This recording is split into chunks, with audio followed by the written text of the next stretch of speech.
आज वर्धापन दिन आहे. दादाच्या अनुपस्थित हा वर्धापन दिन साजरा होतोय. काय भावना आहेत?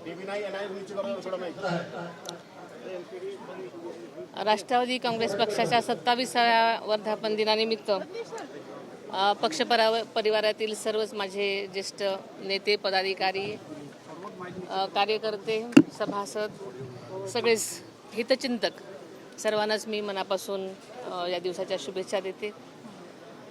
स्वर्गीय यशवंतराव चव्हाणांच्या, शिवशाहू फुले आंबेडकरांच्या सामाजिक आणि समतेच्या वारशावर हा पक्ष उभा आहे आणि हाच वारसा पुढे चालवण्यासाठी अनेकांनी गेल्या 27 वर्षापासून आपल्या कामातून वेगवेगळ्या पद्धतीनं योगदान दिलेलं आहे. त्या सर्वांचंच मी मनापासून आज आठवण करते आणि याच परिवारातील सगळ्यांनी आजपर्यंत साथ दिल्यामुळे आज हा पक्ष सर्वांच्याच योगदानावर उभा आहे, हे विसरून चालणार नाही. आजचा हा वर्धापन दिन अत्यंत वेगळा आहे, कारण आजच्या वर्धापन दिनी आपल्यामध्ये दादा नाहीत.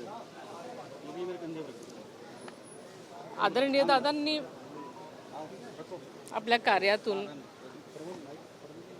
पक्षासाठी जे योगदान दिले ते विसरता न येण्यासारखं आहे.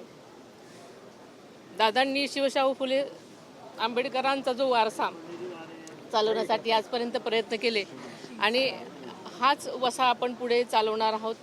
पक्षातल्या सर्वांचंच आजपर्यंत जी साथ दिली त्याबद्दल मी सर्वांचे मनपूर्वक आभार मानते आणि असंच सगळ्यांनी मिळून जबाबदारीनं आम्ही पक्षासाठी सगळेच योगदान देण्यासाठी कटिबद्ध आहोत, हेच या दिवशी सांगते. धन्यवाद. एनडीएची बैठक आहे, तुम्ही त्याच्यासाठी आलेले आहात. पंतप्रधान नरेंद्र मोदी यांचा 12 वर्षाचा काळ पूर्ण होत आहे आणि एक वेगळा विक्रम त्यांनी आज हे केला आहे. पंडित जवाहरलाल नेहरू 101 दिवस जास्त असा मोठा कार्यकाळ पंतप्रधान म्हणून त्यांनी सर्व केला. आजचा दिवस खरं तर सुवर्णाक्षराने लिहिण्यासारखा आहे. आपले पंतप्रधान त्यांनी एक वेगळा विक्रम केलेला आहे. पंडित जवाहरलाल नेहरूच्या नंतर त्यांनी सलग 12 वर्ष पंतप्रधान राहण्याचा विक्रम केलेला आहे आणि एक सुवर्णाक्षरात लिहिण्यासारखी गोष्ट आहे. त्यांनी निरंतर 12 वर्ष या देशासाठी योगदान दिलेलं आहे. ही अत्यंत महत्त्वपूर्ण गोष्ट आहे. सलग 3ऱ्यांदा त्यांनी पंतप्रधानांची धुरा सांभाळली.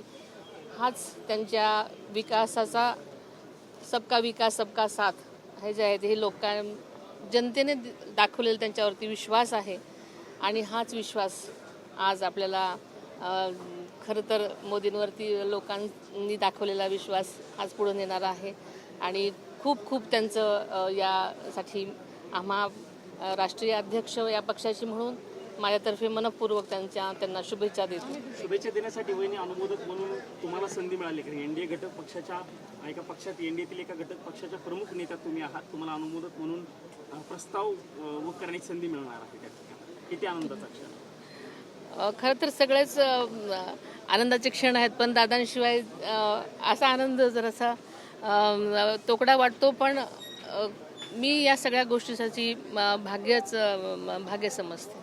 वहिनी, महाराष्ट्रातील काही मुद्द्यांच्या अनुषंगाने चर्चा करणार आहात का तुम्ही? काय वेगळी भेटीची किंवा तसं काय आहे का?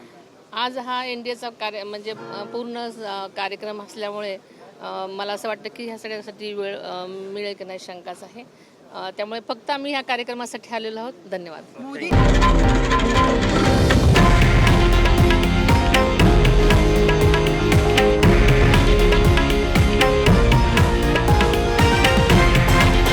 हे आहे देशातील नंबर 1 न्यूज नेटवर्क आणि आपण पाहत आहात TV9 मराठी, एकमेव.